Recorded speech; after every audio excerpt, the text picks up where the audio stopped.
శుక్లాం బ్రహ్మ విచారసారపరమాద్యాం జగద్వ్యాపినీం వీణాపుస్తకధారిణీమభయదాం జాడ్యాన్ధకారాపహాం హస్తే స్ఫాటికమాలికాం విదధతీం పద్మాసనే సంస్థితాం వందే తాం పరమేశ్వరీం భగవతీం బుద్ధిప్రదాం శారదాం. శ్రీ మహాగణాధిపతయే నమః. శ్రీ మహాసరస్వత్యై నమః. శ్రీ గురుభ్యో నమః. 2026వ సంవత్సరంలో తులారాశిలో జన్మించినటువంటి వారికి సంవత్సర గోచార ఫలితాలు ఎలా ఉన్నాయో తెలుసుకుందాం. ఈ సంవత్సర ఫలితాలను ప్రభావం చేసేటువంటి ఈ ఫలితాలను ప్రభావితం చేసేటువంటి గ్రహాలు 4 గ్రహాలు: గురువు, శని, రాహువు, కేతువు. ఇవి ముఖ్యమైనటువంటి గ్రహాలు. ఈ గ్రహాల యొక్క సంచారము ఎలా ఉంది ఈ సంవత్సరము అని మనము చూసినట్టయితే 1 జూన్ 2026 వరకు మిథున రాశిలో బృహస్పతి సంచరిస్తున్నాడు. తదనంతరం కర్కాటక రాశిలోకి ప్రవేశించి 31 అక్టోబర్ 2026 వరకు కర్కాటక రాశిలో ఉంటున్నాడు. 31 అక్టోబర్ నుండి 24 జనవరి 2027 వరకు సింహరాశిలో సంచరిస్తున్నాడు. ఈ విధంగా 3 రాశులలో మిథునము, కర్కాటకము, సింహము, ఈ 3 రాశులలో ఈ సంవత్సరము సంచరిస్తున్నాడు. అంటే రాశిత్రయ సంచారం మూలకంగా కొంత ఇండివిజువల్స్కి బాగా అనుకూలమైనటువంటి ఫలితాలు ఉంటాయి గురు మూలకంగా. ఇక శనేశ్వరుడు మీనరాశిలో సంచరిస్తున్నాడు. రాహువు 5 డిసెంబర్ 2026 వరకు కుంభరాశిలో సంచరిస్తున్నాడు. కేతువు 5 డిసెంబర్ 2026 వరకు సింహరాశిలో సంచరిస్తున్నాడు. తదనంతరం కర్కాటక రాశిలోకి ప్రవేశిస్తున్నాడు. ఈ విధంగా ఈ ముఖ్యమైనటువంటి గ్రహాల యొక్క స్థితి ఉంది. అయితే ఈ స్థితి తులారాశి వారికి ఎలా ఉంది అనే విషయాన్ని మనం చూసినట్టయితే, ప్రారంభంలో 9వ స్థానంలో గురువు సంచరిస్తున్నాడు, భాగ్యస్థానంలో. తదనంతరం 10వ స్థానంలోకి వస్తున్నాడు, అంటే వృత్తికి సంబంధించినటువంటి స్థానంలోకి వస్తున్నాడు. తదనంతరం ఏకాదశ స్థానంలో, లాభస్థానంలోకి వస్తున్నాడు.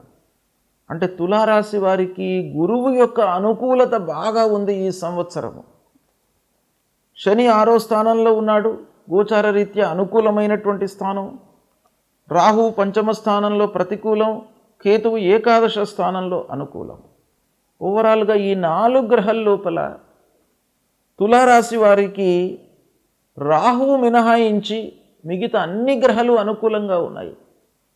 అంటే ఈ గ్రహస్థితిని, ఈ స్థానాలను చూసినట్టయితే ఈ తులారాశి వారికి దాదాపు 80% మంచి ఫలితాలు కలగబోతున్నాయి ఈ సంవత్సరము అనేటువంటి విషయం మనకు ఇక్కడ తెలుస్తుంది. అయితే ఈ సంచారం మూలకంగా ఫలితాలు ఎలా ఉంటాయి అనే విషయాన్ని మనము సాముదాయికంగా చూసినట్టయితే ఆర్థిక పరిస్థితి మెరుగుపడుతుంది. వ్యాపారస్తులు బాగా లాభాలను పొందుతారు, చేతిలో డబ్బు ఉంటుంది, కొత్త పనులు చేయాలి అనేటువంటి మనస్తత్వంతో ఉంటారు. ఉద్యోగులకు ఆఫీసులో బాగా గుర్తింపు లభిస్తుంది. పని లోపల మీరు నైపుణ్యతను ప్రదర్శించడం మూలకంగా మీకు హైయప్స్ వద్ద, క్లయింట్స్ వద్ద, సహ ఉద్యోగుల వద్ద బాగా గుర్తింపు లభిస్తుంది. వ్యాపారంలో లాభాలు పొందుతారు. కుటుంబంలో శుభకార్యాలు జరుగుతాయి. మీరు కూడాను ప్రత్యేకంగా శుభకార్యాలకు హాజరవుతారు. ఇక భార్య, పిల్లలు, కుటుంబ పెద్దలు, ఈ కుటుంబం లోపల మీకు ఒక అనుకూలమైనటువంటి వాతావరణము ఉంటుంది. భార్యాభర్తల మధ్యన సఖ్యత ఉంటుంది. అన్యోన్యత మూలకంగా ఒకే రకమైనటువంటి ఆలోచనలతో భార్యాభర్తలు ముందుకు వెళ్తారు. తద్వారా పిల్లల విషయంలో మీరు మంచి నిర్ణయాలు తీసుకోవడం అనేటువంటిది ఇక్కడ మనకు అంతర్లీనంగా కనబడుతుంది.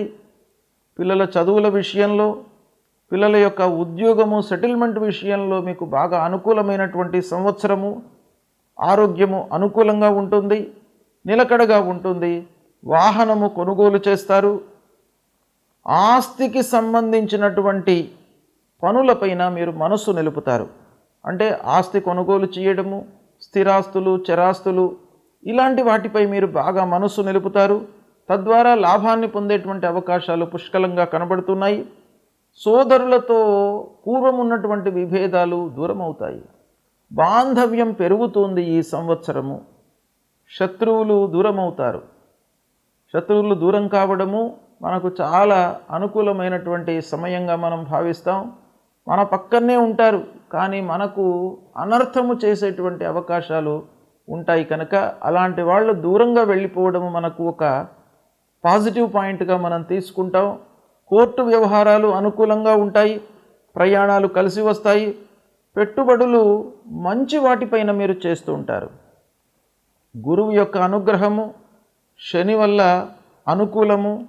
బాధ్యతలు పెరిగినప్పటికీ మీకు అన్ని విషయాలలో సత్ఫలితాలు కలుగుతాయి. ధార్మికమైనటువంటి ఆలోచనలు మీకు బాగా పెరుగుతాయి. గురుభక్తి, దైవభక్తి, తర్వాత నలుగురికి సహాయం చేయాలనేటువంటి మనస్తత్వం కూడాను పెరుగుతుంది. ఓవరాల్గా మానసికంగా ప్రశాంతంగా ఉంటారు.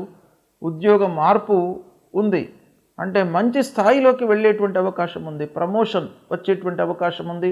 శాలరీ లోపల మీకు ఎన్హాన్స్మెంట్ కనబడుతుంది. ఇకపోతే విదేశీ ప్రయాణాలకు చాలా అనుకూలమైనటువంటి సమయము. సామాజికంగా మీరు గౌరవ మర్యాదలను పొందుతారు. కొత్త వారితో పరిచయాలు ఏర్పడతాయి. తద్వారా మీకు చాలా పనులు అనుకూలిస్తాయి. అనుకున్నటువంటి సమయం లోపల పూర్తవుతాయి. ధైర్య సాహసాలతో నిర్ణయాలు తీసుకుంటారు. కుటుంబంలో అన్యోన్యత, పెద్దల యొక్క సహాయ సహకారం లభిస్తుంది. ఈ విధంగా తులారాశి వారికి ఈ సంవత్సరము చాలా శుభప్రదమైనటువంటి ఫలితాలు మనకు గోచరిస్తున్నాయి. మీరు ఈ సంవత్సరాన్ని అన్ని విధాలుగా మీరు ఉపయోగించుకున్నట్టయితే జీవితంలో ఒక టర్నింగ్ ఇయర్గా మీరు పరిగణించవచ్చును.